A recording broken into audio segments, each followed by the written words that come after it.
Well, KJ, Aaron Rodgers is trying to find a different perspective on things and used a darkness retreat to do so. So to each their own. You like to use music. He likes to go sit in the dark for 4 days. There's a balance here. Apparently he's out of this darkness retreat now and should be resurfacing, making a decision on where he's going, because that was the whole purpose of this, for him to go clear his head, to find more clarity in what he's going to do, whether he's going to come back with the Green Bay Packers, go somewhere else, maybe stop playing altogether. So if you had to bet on it right now, where do you think Aaron Rodgers is going or maybe staying after this darkness retreat? I was really hoping that Cocaine Bear would have gotten hold of him inside of that cave, because I'm sick of this. This is really out of hand. Now, if there's an order, a pecking order of the oh wow, the oh boy, and the oh again, the oh wow to me would be the San Francisco 49ers, who I think is the one team that would say, oh, if Aaron just wants to play for 1 year and 1 year only, well, we still have two guys on rookie deals. They would be the 2 and 3 quarterbacks. They would be the backup to Aaron Rodgers. We make the run for the championship this year.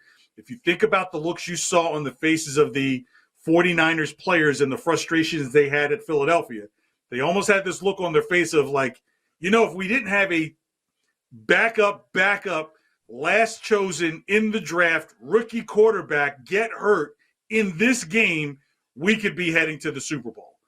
And I think because of Aaron Rodgers going into that deep, dark cave, probably trying to get some things out of his life, I think one of them would be forgiveness. And if there's somebody he thinks he should forgive, it would be the San Francisco 49ers for not drafting him, taking Alex Smith, and bypassing him and saying, we don't want him. And he sat in that green room.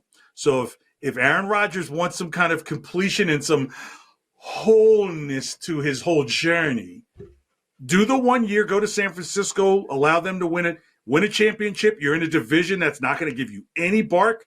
There's nothing from the Rams. You're not really worried about Seattle. Arizona's trying to figure things out.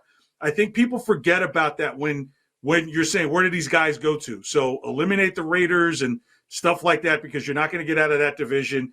I say no to the Jets, because even if you go to the Jets, it doesn't mean you will beat Buffalo. And the idea is you want to get to a division to win it, and then not have to worry about being in some type of wild card race. So either that or he stays in Green Bay again. And it becomes another ho-hum episode of Aaron Rodgers' summer, and we fell for it. I'd like to see him go to San Francisco now that Brady's out and 12 is available. That's the other thing you have to take into account. The vanity plates of it, right? Like, he can't go play for the Cowboys and be number 12. There's a long conversation you have to have about that. He can't go to New England and be number 12. There's a conversation about that. He can't go to the Jets and be number 12 without a conversation about that. So he can go to the 49ers and be number 12 all he wants, because there's no conversation about that. So I think that's the dark horse, because that'd be the one place that says, hey, can you commit to 2 years? I don't even think the 49ers care about him committing for 2 years. If it gives them another year to get Trey Lance coached up, Brock Purdy another year in the system to just kind of watch a master and then decide who they go with after that, they're still not spending a lot of money on who the quarterback will be the year after Aaron Rodgers. Yeah, and for him to go to San Francisco, he's at like 16-1, so you get great value there, and you make a ton of great points. And he's from San Francisco. I know he's not like super close with the family. Who knows if they even live there anymore? But you still might want to go home to where you grew up and play for your hometown team. I mean, that's got to be appealing in some aspects. Aaron Rodgers clearly thinks a little bit differently than most of us, but I would imagine that would be a nice kind of full circle moment for him to end his career. And he's not going to, wherever he goes, he's not going to be playing much beyond 2 years. So right. If the 49ers can get him for a year, great. Where I don't understand this, the Raiders are minus 200 for him to go there. I get the connection with Devontae Adams. I think he would be great in that system, but do the Raiders want him for a year, 2 years, and then have to kind of restart all over? Because they have some really good pieces. It's not like they're at a rebuild, I don't know, kind of like the Saints who are looking for a quarterback right now. So is there anything that tells you that the Raiders are the right spot for him? Because clearly the market thinks that. Oh, absolutely not. Again, back to what I was saying in terms of winning the division. Aaron Rodgers going to the Raiders, does that mean that they beat the Chiefs for the division? I say no. Do they beat the Chargers for the division? I would say that might be a push, but I would lean no. So now you're depending on a wild card. And again, when you're one of these advanced guys in time, this is why Tom Brady going to Tampa made a lot of sense, right? There was nobody in that division that was going to challenge him for that title. So already you could be the worst seeded team out of the division winners, but you'll still start with a home game in the playoffs where anything can happen. The famous song once goes, forgiveness, even if you don't love me anymore. I think that could be the situation with Aaron Rodgers in San Francisco where, hey, if he gives the town that didn't draft him, family can come see the game. Danica Patrick can come run out, give him a hug one day at a game. Sidelines be like, wow, this is just an amazing forgiveness tour. And San Francisco's all about peace and love, baby. Peace and love. He'll wear the 49ers jersey and hate Asbury, baby. Listening to some Dead with the eyes of the world on him, baby. He's got really musical. Yeah, baby. The eyes of the world baby. Are on you. You are the eyes of the world, Aaron Rodgers. And if I can open my eyes, and who gave me this brownie? No kidding. No, but why wouldn't it make sense? Yeah. Right? Because everybody else is going to want to have a multi-year return from him. If you're the 49ers, I don't care what monies you have to kick down the can to make it happen now. There are players on your team that are going to be closer to leaving. You have to wonder, what is the sustainability of Christian McCaffrey 2 years from now? Deebo Samuel's usage rate has been high. Brandon Ayuk is probably going to start looking at the free agency market. That defense is going to start breaking pieces up because guys are going to become available. Joey Bosa, you have to wonder, look, the guy's been fighting different injury. Am I missing Nick up? I think I have Joey correct. So these are things you have to say. They are a strike now team. George Kittle, while he's still a top-level tight end, what does it look like in 2 years? So you have to make that move now. They want to get back in this conversation.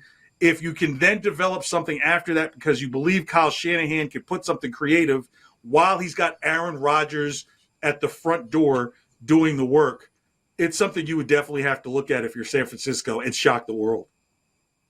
So if you're the Jets, just switching gears here, because I completely agree with everything you just said about San Francisco. Like, all signs point to that being a great landing spot for him.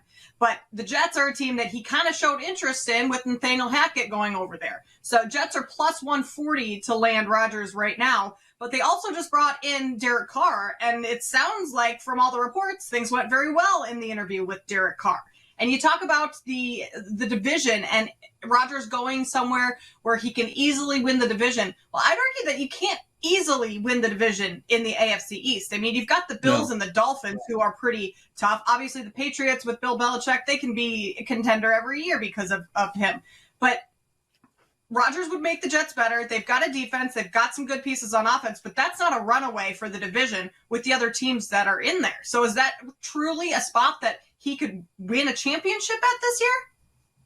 No, because with all these things we're discussing with Aaron Rodgers, New York would make Aaron Rodgers worse, personally, I think. Yeah.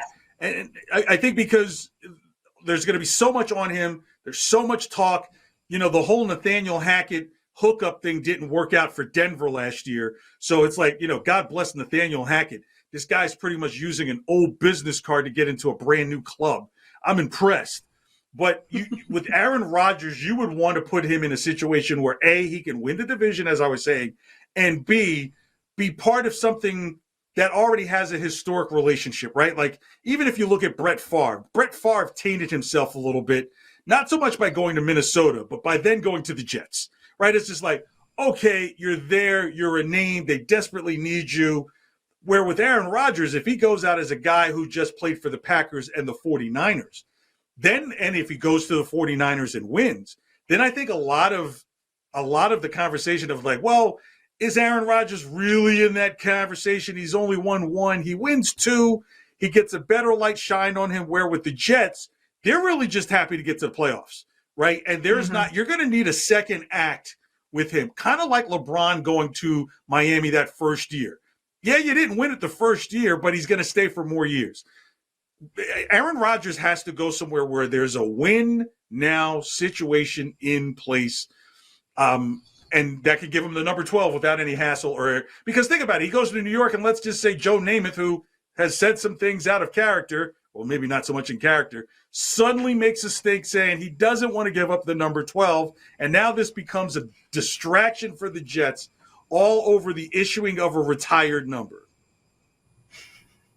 That's exactly what the Jets need after, all the Zach Wilson stuff this past year, all those distractions. Like, let's start fighting over a retired number and get some drama around our organization over that. I also think that the New York market wouldn't be kind to Aaron Rodgers. And he likes to stir up drama, but he hates doing the press and hates all that, or at least he comes off with that persona that he hates it. I think he actually thoroughly enjoys it and enjoys, getting a rise out of everyone. But that market would kind of eat him alive, where back to the San Francisco, you kind of chill, everything's laid back, surfer vibes for Rodgers, where there's going to be lots of distractions with Rodgers in that type of market just because of the New York media and what it does to players and how it takes stories.